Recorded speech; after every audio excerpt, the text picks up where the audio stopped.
Assalamualaikum warahmatullahi wabarakatuh.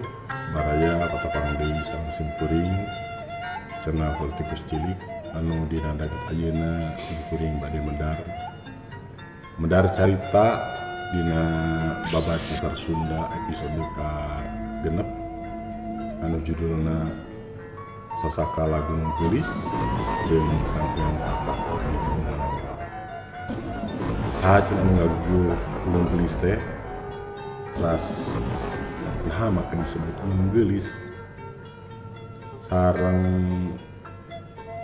sebatan Sanghyang Tapak teh maka disebat Sanghyang Tapak di Gunung Mananggal. Terasahan disebut di Sanghyang Tapak teh pertarusan eta tiasa diwaler dina carios anu bade dipedar ku simkuring.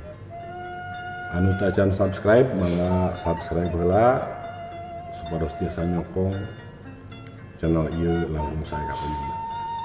Supados teu nyangkolong kana waktos mangga udang pamitan carios dina babat Tatar Cianjur episode kagenep anu judulna Sasakala Gunung Geulis jeung Sanghyang Tapak Gunung Mananggal. Putri Salangkang Pati teh prameswari Kerajaan Gampang Manggung sawaktu Rajana Prabu Pitakemananjaya. Inyana teh indungna ing payagung Laganasta Soma, oge indungna Putri Sangwangi. Samemehna Salangkang Pati dumuh di pasanggrahan Pananggelan jeung anak-anakna.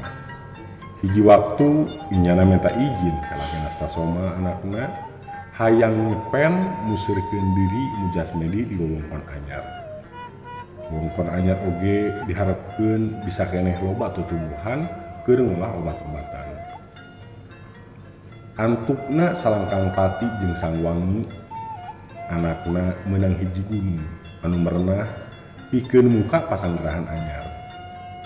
Lila-lila gunung eta sohor disebut Gunung Geulis.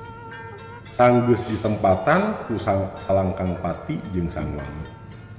Ngaran eta meunang masyarakat anu ningali kageelisan dua putri Jampang Manggung. Salangkang Pati oge remen disebut Sunan Ambu minangka sebutan panghargaan ti masyarakat. Kitu teh mah loyo jeung kaelmuan anu geus aya dina darajat ing payagung. Putri Salangkang Pati remen disebut oge ku sababaraha gelar ti masyarakat kayaning Sunan Ambu Mangkubanyu, Putri Largading, Nyimas Galing Muntang Mayang Kembang, atawa Dewi Lintang Mayang Sari. Kacarioskeun Laganasta Soma palastra dina yuswa 116 tahun. Diperkirakeun tahun 550 Saka atawa tahun 626 Masehi. Ngan loba nu yakin yen Resi Pananggelan ing paya tapak Laganasta Soma moksa di Ponclot Gunung Mananggal. Kusabab taya kuburanana Laganasta Soma nganinggalkeun tapak dampal sukuna nu disebut Sanghyang Tapak. Laganasta Soma nganinggalkeun surat yen inyana rek murba indah alam pikeun leuwih neuleuman kahirupan sarta ngabimbing sakur katurunanana. Laganasta Soma oge ngabrehkeun yen tapak suku dina batu teh tapak sukuna pikeun ciciren hiji waktu katurunanana neangan patilasanana. Sedengkeun garwa-garwana Candrawulan, Mani Kancala, Dewi Niskalawati jeung Lumiangtin dikurebkeun ngariung sahandapeun batu Sanghyang Tapak.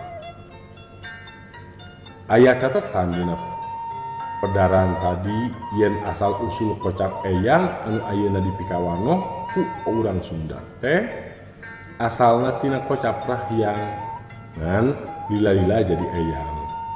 Kitu deui kocap akang atawa engkang nurutkeun pedaran ieu asalna teh tina kocap rakean. Lila-lila jadi keang, tuluy rubah deui jadi kang atawa akang nepi ka ayeuna. Sedengkeun kocap ujang anu ayeuna di Pikawanoh asalna teh tina kocap Kujang nyoko kana kagagahan Prabu Kujang Pilawang. Ngan lila-lila jadi Ujang diralapkeun pikeun budak lalaki. Para putra Sang Hyang Tapak Rahyang Laganastasoma taya anu nuluykeun jadi raja. Kabehna hirup jadi resi ngokolakeun pasanggarahan saperti Rahyang Indalana, Rahyang Jamaliwetan jeung Rahyang Indraprakarsa. Rahyang Indalana atanapi Rahyang Jamaliwetan diperkirakeun lahir tahun 565 Saka atawa tahun 641 Masehi. Sanggeus meunang gelar ing payagung Jamaliwetan muka pasanggarahan di wewengkon tebeh kaler semungetan. Pernahna ditungtung buntut Gunung Pananggelan. Pasanggarahan di Pikawano disebut pasanggarahan Jamaliwetan. Lila-lila wewengkon ieu disebut Jamali nepi ka ayeuna. Rahyang Jamaliwetan ngadahup ka Dewi Artini di Leuwi Damar. Dina jatukrami ieu boga anak opat nyaeta Sang Hyang Damara, Janglar Birawangsa, Sang Saga, Sanjar Janggala, jeung Dewi Gunjani jeung Kanagasari.